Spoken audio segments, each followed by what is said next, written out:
प्रणिपात मेरे साथियों, आप लोग का हमारे इस साइंस यानी कि विज्ञान, इस विज्ञान की दुनिया में मैं आप लोग को सुस्वागतम कर रहा हूँ। आप लोग को इस क्लास जो हम लोग पढ़ रहे हैं क्लास 10 का BSEB बोर्ड वाले के लिए हम लोग भौतिक विज्ञान का जो बुक है उसका फर्स्ट चैप्टर स्टार्ट किए थे, जो कि ये था प्रकाश का परावर्तन एवं अपवर्तन। तो इस चैप्टर में भले ही दो चीज यानी कि दो टॉपिक मिक्स है, लेकिन इसमें से जो हम लोग जो बुक को लेके चल रहे हैं वो बुक में इस दोनों टॉपिक को अलग अलग डिवाइड किया गया है, जिसको वैसे ही में पढ़ेंगे जैसे जैसे टॉपिक में दिया गया होगा। तो हम लोग का इस जो विज्ञान का जो रस भरी दुनिया में वो जितनी जितनी टॉपिक के बारे में बात किया गया है, जिसमें बहुत सारे टॉपिक का बात कर दिए हैं। अभी तक का हम लोग क्या क्या बात कर लिए हैं, ऐसे तो उसके बहुत कुछ बेसिक जो बातें हैं वो सारी बातें हो चुकी है। फॉर एग्जाम्पल में जैसे कि प्रकाश क्या है, उसके बाद फिर प्रकाश के कितने प्रकार होते हैं, उसके बाद किरण कुंज के बारे में, किरण कुंज कितने प्रकार के होते हैं, ये सभी के बारे में बात हुआ था। इसके जस्ट पहले वाले पार्ट में हम लोग कुछ बात किए थे। उस वाले पार्ट में हम लोग किस चीज के बारे में बात किए थे, तो उस चीज को एक बार देख लेते हैं।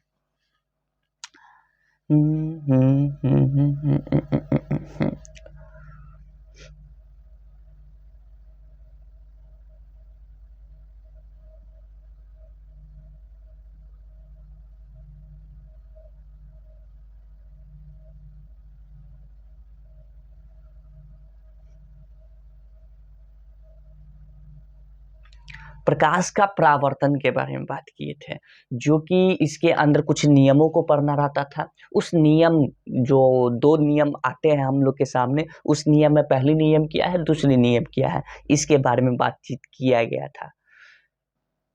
और इसमें एक समतल दर्पण के एक नाम की चीज होती है, जो कि हम लोग प्रतिदिन अपने अपने क्या शकल चेहरे को सुंदरता देखने के लिए, बढ़ाने के लिए देखते हैं। तो ये समतल दर्पण किस प्रकार से इसके पीछे काम करता है, या फिर ये जो दर्पण है वो कैसी क्या चीज है, इसके बारे में बात किए थे। तो आज के हमारे इस पाठ में प्रारंभ करने जा रहे हैं क्या, प्रतिबिंब के बारे में। प्रतिबिंब, जिसको इंग्लिश में इमेज कहते हैं जी। एक इमेज होती है पर्सनालिटी के लिए, जैसे कि सब लोग अपने अपने रुतबा के लिए एक इमेज लगाते हैं। जैसे कि बाहर कभी ऐसा बात होता है कि अगर ये शर्ट नहीं पहन के गए, दूसरा कोई फटा चिटा कपड़ा पहन के गए, तो वहां पे भी एक शब्द लगाया जाता है कि मेरा इमेज खराब हो जाएगा। किसका इमेज खराब होगा, कौन सी इमेज की बात कर रहे हैं आप? नहीं, आप बताइए कौन सी इमेज? प्रतिबिंब वाला इमेज, जो आपका शकल है, जो चेहरा दिखाता है, वो इमेज? कौन सी इमेज की बात करते हैं? प्रतिष्ठा वाली इमेज? तो अलग अलग शब्द नहीं, अलग अलग एक ही शब्द को अलग अलग जगह प्रयोग किया जाता है। लेकिन हम लोग अभी जो बात कर रहे हैं ये प्रतिबिंब के बारे में बात है। हम लोग जो शकल देखते हैं वो प्रतिबिंब किस प्रकार से बनता है उस दर्पण में, जिस दर्पण में आप सभी, हम सभी उस शकल को देखते हैं, उस चीज के बारे में भी बात करेंगे। आप लोग अब तैयार हो जाए मेरे साथ इस रस में डूबने के लिए। तो लेट्स गोस।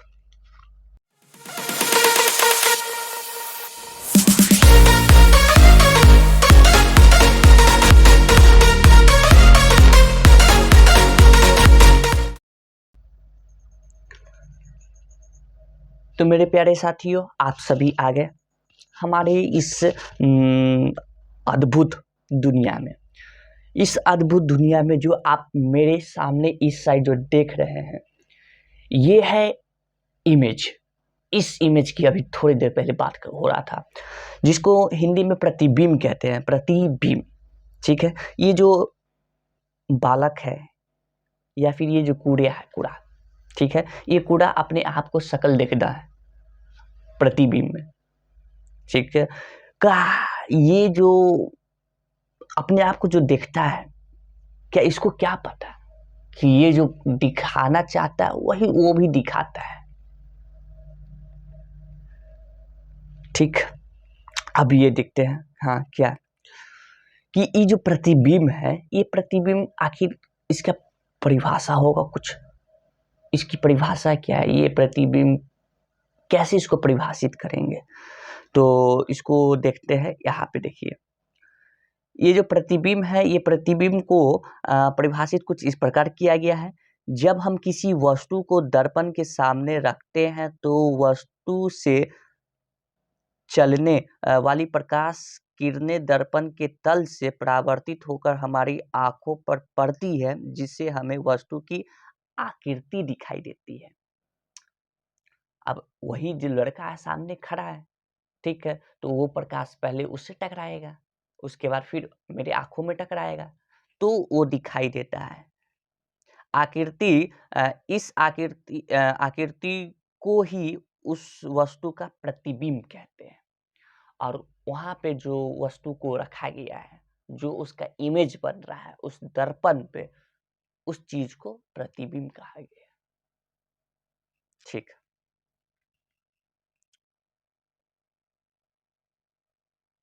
लेकिन एक बात जरूर है कि अगर आप इसमें ये देखेंगे तो इसमें इसके कुछ गुण भी है।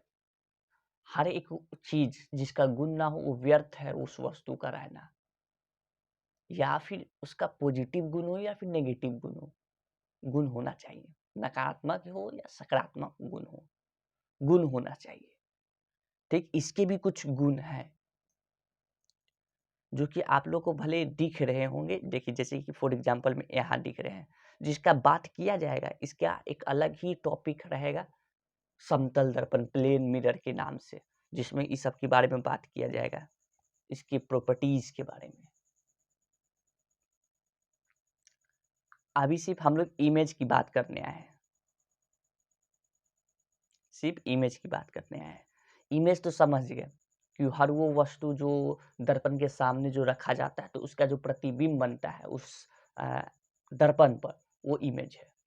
ठीक,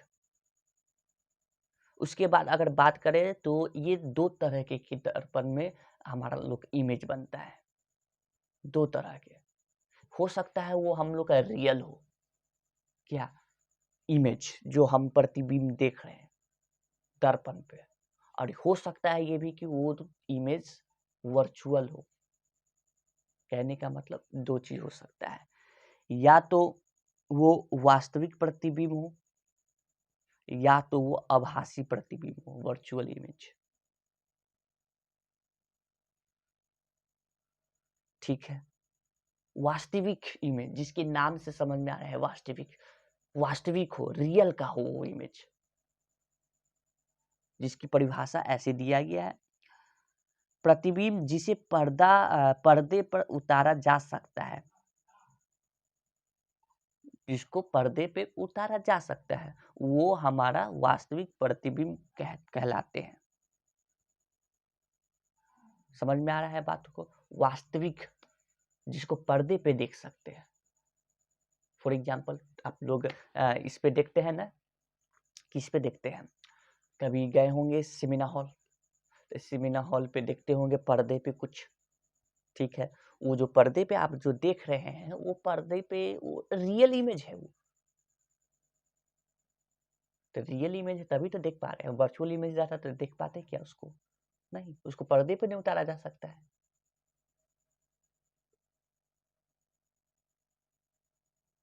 और इसका एक खासियत बात है कि वास्तविक प्रतिबिंब हमेशा जो होता है दर्पण के सामने उल्टा बनता है, उल्टा बनता है दर्पण के सामने, यानी कि इन्वर्टेड। ठीक है, ये बात यहीं पे आप थोड़ा बहुत जान ले कि वास्तविक है तो वो उल्टा है। अगर वो आभासी प्रतिबिंब है, आभासी प्रतिबिंब, तो इसे क्या है, जस्ट इसका उल्टा होता है। प्रतिबिंब जिसे पर्दे पर नहीं उतारा जा सकता है उसे आभासी प्रतिबिंब कहते हैं, जिसको पर्दा पे नहीं देख सकते। अगर इसकी गुण की बात करें तो ये क्या होता है कि ये हमेशा दर्पण के पीछे एवं सीधा बनता है, सीधा सीधा। जो सीधा है वर्चुअल है, मतलब इसको एक और नाम से जाना जाता है, आभासी प्रतिबिंब भी कहते हैं, इसको काल्पनिक प्रतिबिंब भी कहते हैं, काल्पनिक। तो इसकी दो कभी-कभी हम लोग के साथ एग्जामिनर वाला सब खेलता है, गेम खेलता है, क्या? अपने दिमाग के साथ।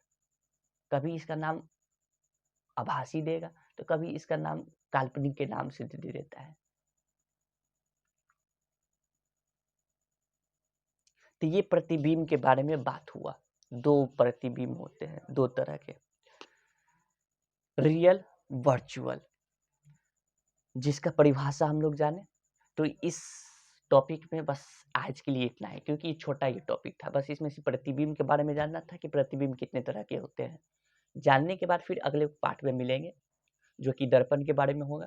दर्पण कितने प्रकार के होते हैं, उसके बाद गोलीय दर्पण के बारे में जानेंगे, उसके बाद उसके अंदर की जितनी बातें होती है उसके बारे में जानेंगे। अभी फिलहाल जाने का अनुमति देना चाहिए। फिर अगले पार्ट में मिलेंगे, तब तक के लिए आप लोग का बहुत बहुत धन्यवाद। जय हिंद, जय भारत।